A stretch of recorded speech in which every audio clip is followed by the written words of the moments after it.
Welcome to rSlash where a 20-year-old gets sued for age discrimination for refusing to date a 45-year-old. Our next Reddit post is from Age Discriminator. I met up with a guy from Plenty of Fish. He seemed normal when we were talking. So I meet him at a restaurant, and he is a much older man than the 30-year-old that he claimed to be. I sat down and told him that I was under the assumption that he was younger and that he had told me that he was younger than this. He claimed that they were older pictures and that it must have been a typo, although his profile says 30 years old. But actually, he's 45. I told him that I was not interested in someone almost 20 years older than me, and I wished him well. He began to raise his voice a little, saying that he had already ordered for me and I had to sit down and eat with him. I went to the bartender and gave a brief explanation of what had happened, and the manager walked me to my car while the bartender stayed with the guy to make sure that he didn't follow me. I went about my merry way for a couple of months before I was served at work with papers stating that I was being sued.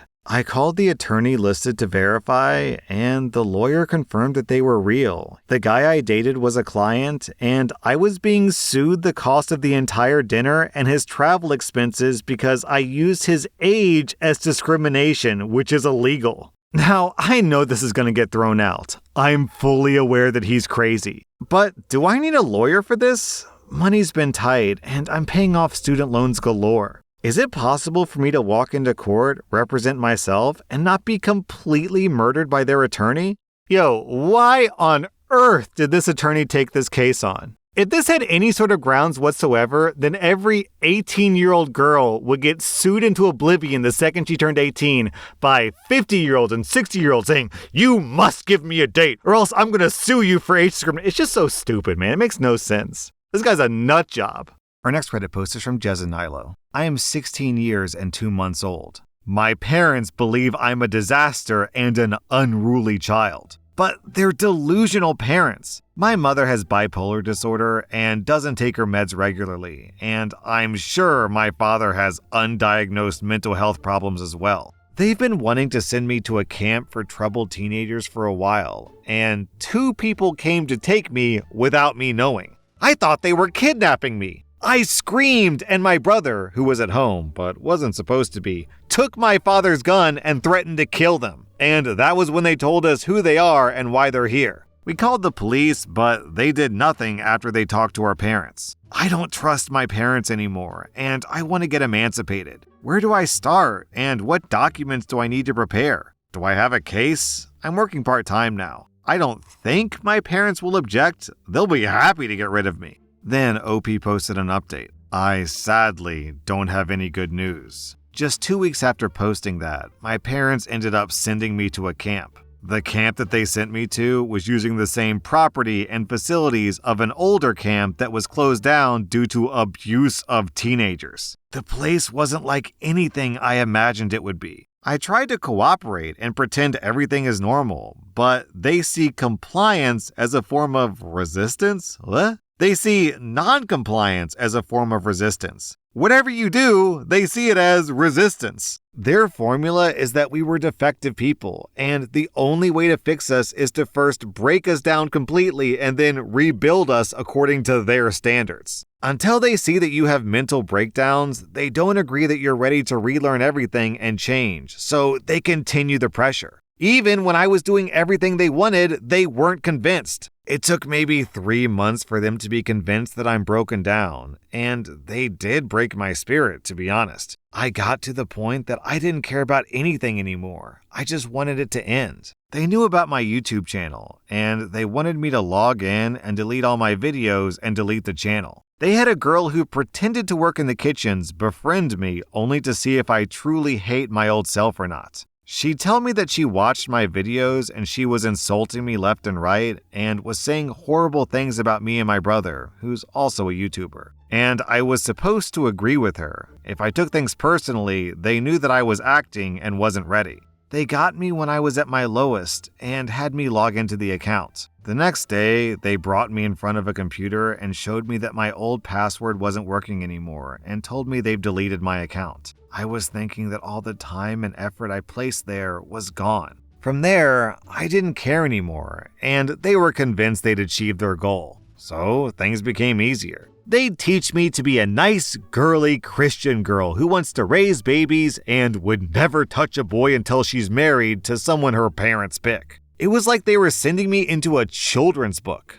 Then my dad came and brought me back home. When I got back, my brother actually told me that my YouTube account wasn't deleted. Since I was using his email for recovery, he got a notification when I logged in from the camp because it was a new place. So he figured this isn't good news and jumped in and changed the password. So my account is intact. The buttholes at the camp were lying. I don't know if I'm the same person or not, or how much I've changed, but I really hate my parents. I hate them so much that a year ago, I couldn't even imagine such a level of hatred as possible. There are 448 days until I'm 18, and I'm counting every single day until this is over. And then I'm leaving with my brother, and we're never looking back. My brother is the only positive thing in my life and the only person I trust. When I was gone, he went to the police, CPS, even talked to a lawyer and private investigator to find a way to get me back, but nothing worked. My parents came after my $15,000 in savings, which I had in a joint account with my brother in order to pay for this program that they sent me to. But my brother actually ended up moving the money to an account only under his name, so my parents couldn't access it. He continued to post the videos that I had prepared in the pipeline when I was gone, so I continued to make money and didn't lose subscribers. Wait, OP is 16 and made $15,000 off of YouTube videos? Most parents would be beaming with pride with that level of accomplishment, not sending their kid off to a camp. Well, I can only hope that OP got out of that terrible situation. Our next Reddit post is from Mama Shark Doo Doo Doo Doo. I have a hot pepper garden out front in a planter box. There's chicken wire supporting the plants and keeping the deer out, but there's not a sign warning about the peppers or anything.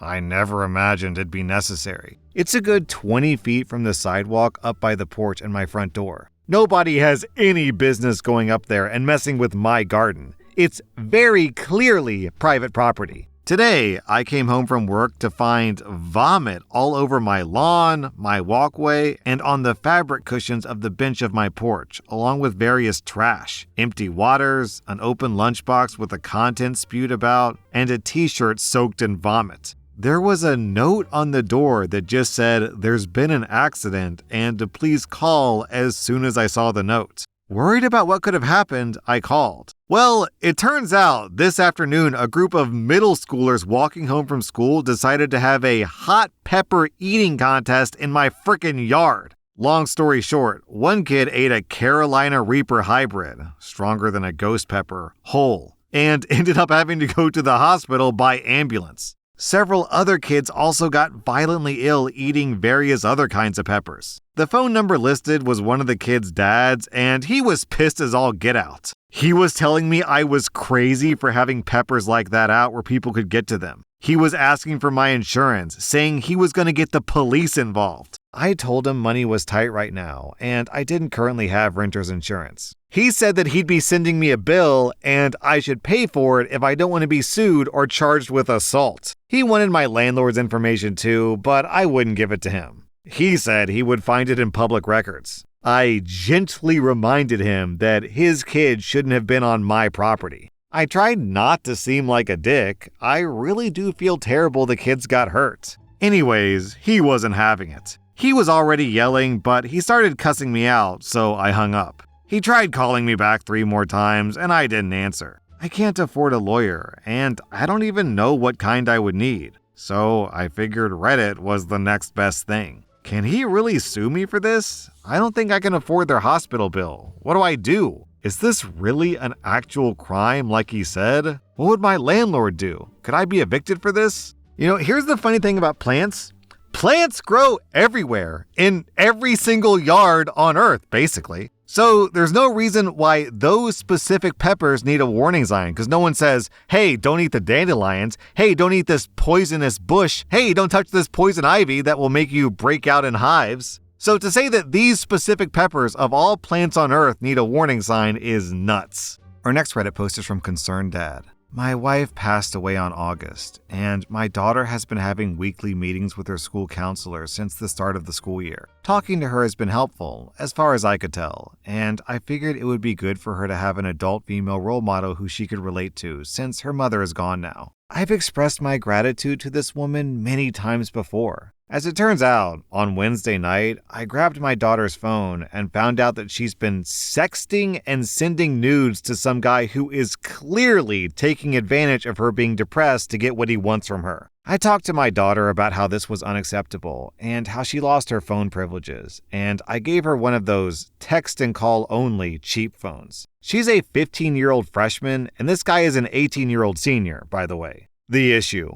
On Friday, I received a call from my daughter's counselor telling me that she was going to report me to Child Protective Services on Monday for having invaded my daughter's privacy and impeding her sexual development? What? Unless I give back my daughter's phone and stopped intruding in her personal life. Lol, what? Is this something I should be worried about? I'm already looking up the process to transfer her to another school ASAP, but can I really get in trouble for this? I feel it is absolutely my right as a parent to see who my daughter is texting and what about, and to shut that down as I see fit. As a side note, can I somehow mess with this creeper taking advantage of my daughter? He was completely manipulating my daughter by being all like, "I'm so sorry, that must be horrible. Show me your tits, babe." I still have the phone and all the texts on it. I don't want to hand it to the cops because my daughter's nudes are on it, obviously. Can I delete them and just present the text as proof,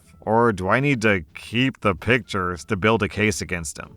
One interesting thing that people are pointing out in the comments is that people who work at schools are mandated reporters. So if she really thought that there was abuse going on, she wouldn't negotiate with OP, she would just report it. So the fact that she's trying to strong-arm OP here means something fishy's going on. More than likely, she just knows she doesn't have any ground to stand on. Either way, that counselor needs to get fired. Our next Reddit post is from Bibnish. I'm in Mississippi and I work in a small office. We have a community fridge. Around a month ago, someone started to steal people's food. An apple here, a power bar there, no biggie. Over time, the thief became more brazen. I came in once and saw my sandwich with a large bite taken and then discarded in the trash. So I decided to do something, and now I may be in trouble. I began to write, "Poison, do not eat," on the outside of my brown paper bag lunch with a black Sharpie. I did this for a few days, and food was stolen again. Last week, I made my lunch as normal and loaded the brownie with laxative.